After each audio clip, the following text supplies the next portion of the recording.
How to light with colors like a pro. Hello everybody, my name is Marco Bagnoli, I'm a cinematographer, and today we're talking about RGB lighting. RGB lighting is something we cinematographers have for a while now. It's very cheap, very accessible with Aputure, lights, Asteras. We now have a wide variety of cheap light where we can use colors. We don't have to put gels on some random light anymore. Because it's so accessible now, we stop thinking about how we use it. Okay, we just think, okay, green light, blue light, red light, just throw it in. But there are some things you have to consider before using RGB light, and after watching this video, you should be able to shoot something like this. Before we talk about the RGB stuff, I want to show you a few more scenes from the video I really like. So if you just want to see the RGB stuff, you can skip. So this is the first shot we're looking at. I think we have here really nice cinematic quality, composition, the lighting.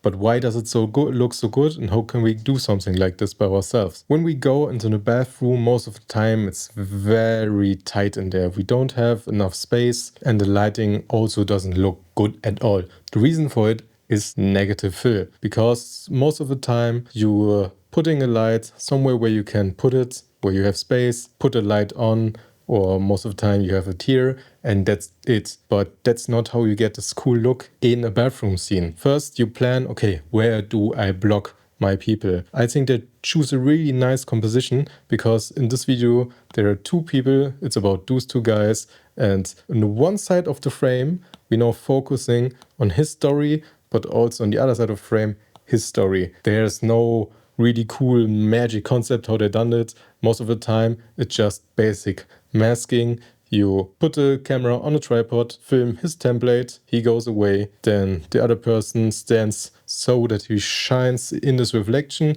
and then you cut them together in After Effects or Premiere with a simple mask. Not difficult at all. But the most important thing what they've done here is always place your subject near a light motivation. Here, the light motivation is clearly the window. So when you have a window and nothing else in the scene, what we see, this is where the light has to come from, because this is the most natural way. Now when you start putting a light from here on him, it will look unnatural, because where's it coming from? We always set a world for our audience, and now the audience know, okay, this is the light source. Now you can just put your light of choice. Could be hard light, soft light. Here looks like a very normal light, not soft, not that hard. Could be just a basic 600D with light dome, done. So the problem normally you would occur is that the light, everything gets bright, and that's not what you want.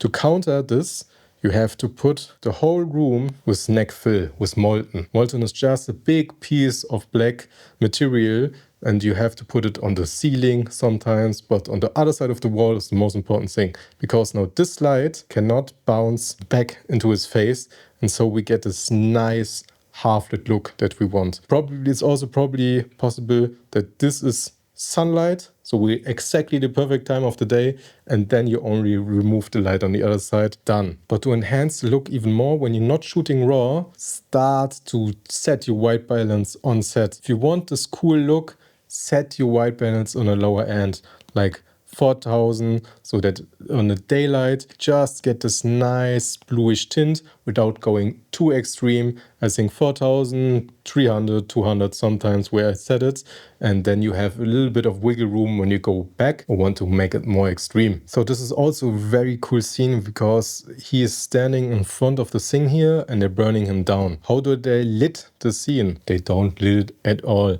It's just a fire giving us ambience and giving us this nice silhouette. When you're working with fire, I know a lot of people say it's dangerous, you need support, and they're totally right, and it's even more dangerous than you think. I lit several times rooms on fire. So sometimes I wanted to do it, sometimes I didn't. And fire hurts. It really hurts when you're when it's a lot of fire and you're standing even 10 feet away, 10 meters, it burns your face, it gives you fire punches, and you need to do it in a controlled environment with people that know how to distinguish fire. We tried to distinguish one time by ourselves, it was out, and then a few moments later it starts burning again. So people really underestimate fire. But why does the shot also look cool? When you're working with fire, you have to expose for the fire. Try to not clip everything. You really want to see the textures of the fire. But then you have also put something in front of the fire because we want to create layers. Layers create depth and make cinematic. They really did a cool thing with this candle and this lamp in the foreground and also this curvy couch, because this lends our view to the person, and these two things create another layer. When you look closely, we have bright, dark, dark, bright, dark. And so we made this two-dimensional image more three-dimensional just by putting the right bright and dark and bright things in the right order. So this is the first RGB light setting we are talking about. And first thing you notice, it looks very sexy, it looks cool. But how do we manage to get a look like this? First things first, the detail they did here is shooting blue hour. Blue hour and red light are dream combination. It looks very good. It's a very stylistic look and just gives a nice saturated harmony. Blue hour is only a few minutes on the day, so when you want to shoot in blue hour, the shots should not be that complicated because you not have enough time to shoot it. So otherwise you have more days, then you can try it. But most of the time just use it for 2-3 shots and that's in. But that's your highlight shots most of the time. So I see a lot of people here in the scenery. It's basically just let this be a Nova aperture light with a softbox on red key light, done. So now you will say, yeah, Marco, that's not difficult. It's like we always do it. The key to light with RGB lights is much more your exposure. Now we have to work in a totally different way. It's not, oh, okay, setting exposure right or looking at the histogram if we are on the right levels. Ignore all that to create this really, really rich colors like red. You have to underexpose everything. As soon as you try to expose your highlights more, your reds on a digital sensor, this is probably shot on film, you will lose this color detail. It will get really pinkish and not aesthetic, and we want this deep red colors.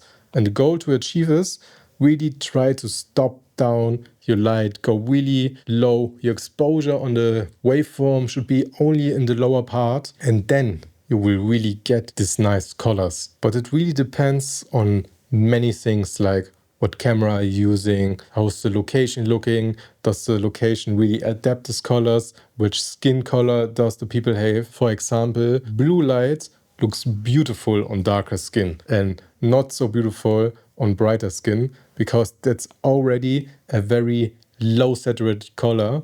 And white skin really absorbs this color, and which clearly it gets really washed out really fast. So I'm not a big fan of this light combination, but overall it still works. It's not the most of the day. I don't just think on darker skin it looks much nicer. When you're working in sceneries like this where you want everything to be blue, you can change a little bit of your saturations, that you want your background to have a much deeper blue color.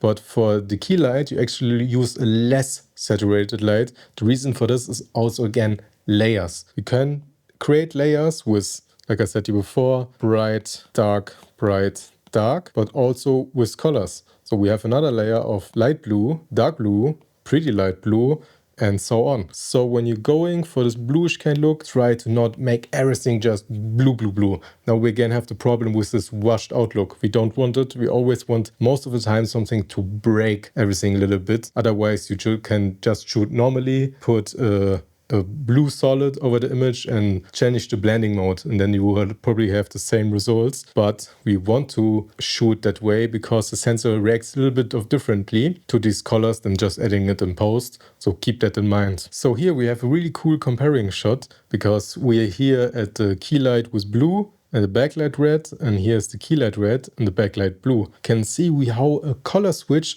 can change totally the dynamic of the shot. But not only the color switches, as you can see on the nose shadow, the light comes here more from a frontal beauty dish position, and here it comes much more on an angle. But like I said before, red looks really cool when it's just blasting on the people, as long as you keep the exposure very low. But blue, yeah, it's cool overall with this red background colors, but I think that's not the look I like the most. But like many times, it's always about the story. Which emotion do you want to tell? This probably tells a conflict between these two guys and giving him more of the lighter person, the more less evil person, and this is the evil person. Just basic cinematography, you know it. Evil people are always in red light. So if you enjoyed this video, I would really appreciate a subscription for you. My name is Mark Bagnoli and I hope to see you next time.